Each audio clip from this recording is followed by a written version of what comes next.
Once again, our villains trek further on their quest to become Pokemon Masters, finding themselves treading inside the Cave of No Return, in search of a nefarious Pokemon hidden within. Wait. If it's a Cave of No Return, how does anyone know what's inside it? Well, where would you expect there to be a nefarious Pokemon? I don't know.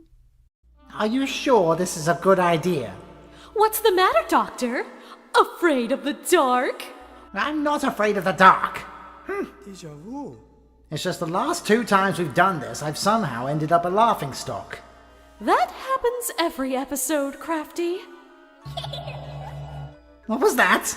What was what? That sound. That haunting sound. Come now, Doctor. I'm sure it was just your imagination. Aha! More tall grass! Well, go on then, Doctor. Actually, you do it this time. I'd rather avoid having my dignity bruised more than it already is. Well, if you insist. Well, did you find anything? Nurse? Nurse, this isn't funny. Answer me, young lady! Ain't I a stinker? What was that? Karma? Oh, ha ha ha! So funny, Doctor. No, seriously though, was that a Miss Magius? So it would seem. Looks like the magical Pokemon is living up to its mischievous nature. I'm sensing you're going to be a peculiar nuisance this evening.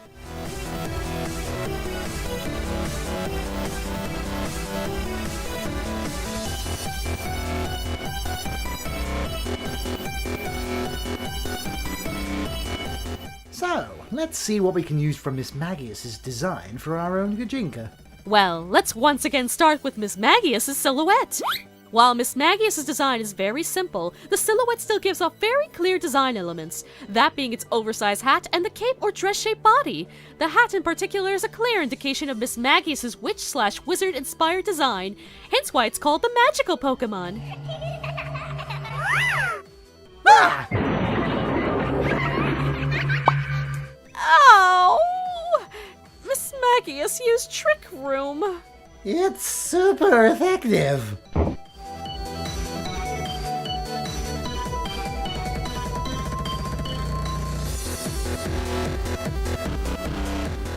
So, Doctor, I can't help but notice that our witch-inspired Gajinka looks, well, What? she looks, I guess there's no other way to put it, pretty! She looks pretty and fashionable. I mean, is that normal for witches these days? Surprisingly, yeah. Witches in today's media are presented with a lot more glamour. Alex Rochen! Voice actor and former top 10 maker? What are you doing here? Well, my Pokemon are actually in the daycare right now while I'm hunting for shinies, and I heard you guys were talking about one of my favorite types of Pokemon. The ghosts! So I figured some spooky spelunking might be fun. And you mentioned witches in popular culture because... Oh, right, that. Well, you see, you only really need to go so far back in history to the time of the Salem witch trials to know that the historical accounts of witches are far from as pleasant, humorous, or as fun as many witch characters are today. The transition from the unjust execution of women caused by ignorance and superstition to the more oft-than-not charming and whimsical and, for lack of a better word, magical depictions of women in modern day is pretty stark.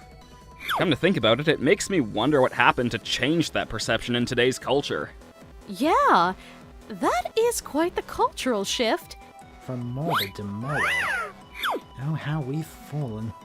There's actually a huge number of factors that could have led to some of the current depictions of witchcraft we see nowadays.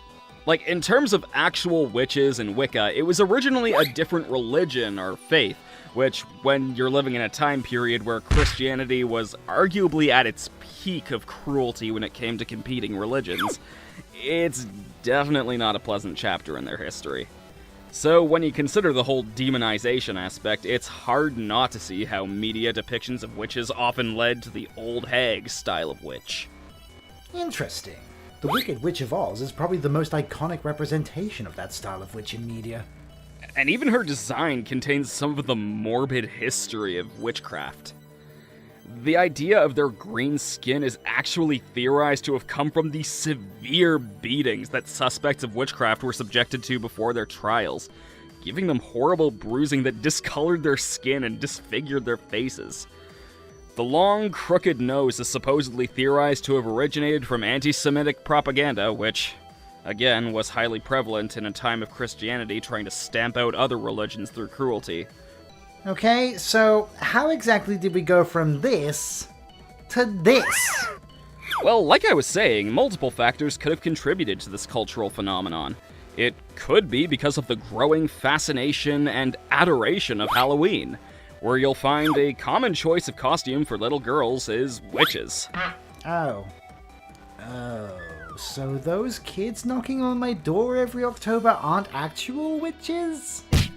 Oh boy, I think I have some phone calls to make to parents. And they were keeping the fireplace so warm as well. Anyway, with Halloween having such a big impact on the perception and overall acceptance of the monstrous, it's easily a contributing factor. It's basically the exposure effect. We see witches all the time in fiction, so we accept them more easily because we know they're not real, and are therefore safe to experience them as fantasy. Then, of course, you have the massively popular franchises perpetuating said exposure effect, like the world-renowned Harry Potter series, which again is a more glamorized depiction of witchcraft that's given a more relatable foundation to its narrative, a school for young witches and wizards. That's definitely a very different depiction. A depiction that's being cemented more and more as the norm. And then perhaps one of the biggest reasons is the fantasy of magic in general. Witches are seen to have almost total control over their own reality, the ability to make just about any desired change with what is usually seen as great ease. There's this sense of escapism in that very concept right there. And that desire to control your own destiny like that obviously seems to resonate with a lot of people observing this form of media.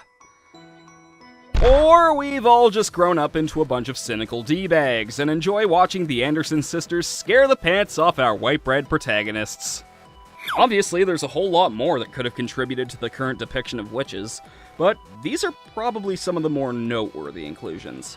Well, Mr. Rochen, it's been lovely having you chat with us.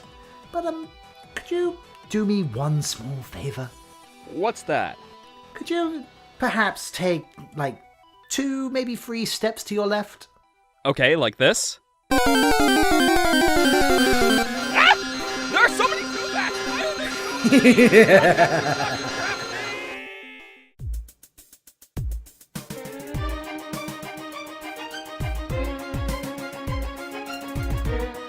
So, Doctor, I've been doing some research on our mischievous Miss Magius, and I have to say, my findings are kind of concerning. What did you find? Well, according to the Pokedex, it appears as if from nowhere, muttering incantations, placing curses, and giving people terrifying visions. Oh, that's pleasant.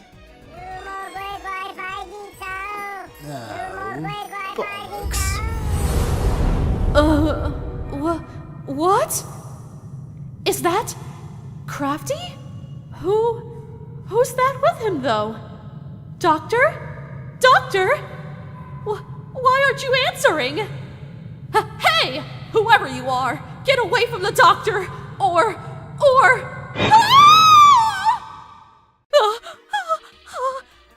Oh my goodness! What even was that? Doctor? Are you okay? What did you see?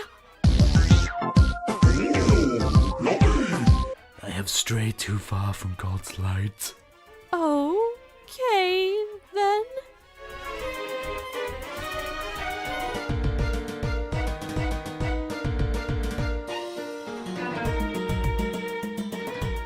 I don't think I'm going to be sleeping for weeks. Yeah, me neither. All right, you preposterous poltergeist. I've had just about enough of your atrocious antics. You've left me no choice but to exploit your biggest weakness. Of course! You plan on using Decidueye's ghost typing against it, using a super effective move. A brilliant strategy, Doctor! What? No, why would I do that? It would just attack me again. Sheesh, you can't keep up with a running gag, can you? No, for my plan, all I need is a phone call. Hello, operator? Who you gonna call? Thank you. We got one! Got your stick? Oh! Heat him up! Ready! Let's show this prehistoric how we do things downtown.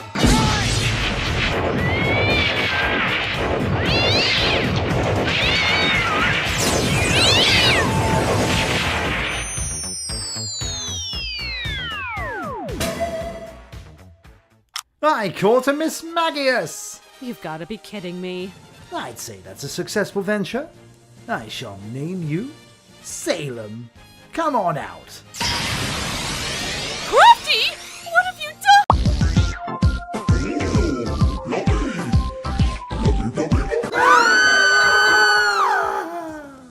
Well, despite the bizarre events, our villains have made another ally on their long and winding adventure. The journey will soon draw to its end. What could happen to Crafty and Nurse next time? I don't know, these scripts suck. Am I still getting paid for this? I better be getting paid, or so help me, you'll be hearing from my union. I'll be in my trailer. Thanks for continuing to subject yourself to my whacked out content. If you want to see more and support our show, you're welcome to become a patron of ours on Patreon. There's behind the scenes early artwork access, Discord server access, and even discounts on concoctions and merchandise. We want to make merchandise, by the way, so give us your money and we'll make it happen. Check out full artwork and social media links below. Good night, everybody. Sweet dreams. Hopefully.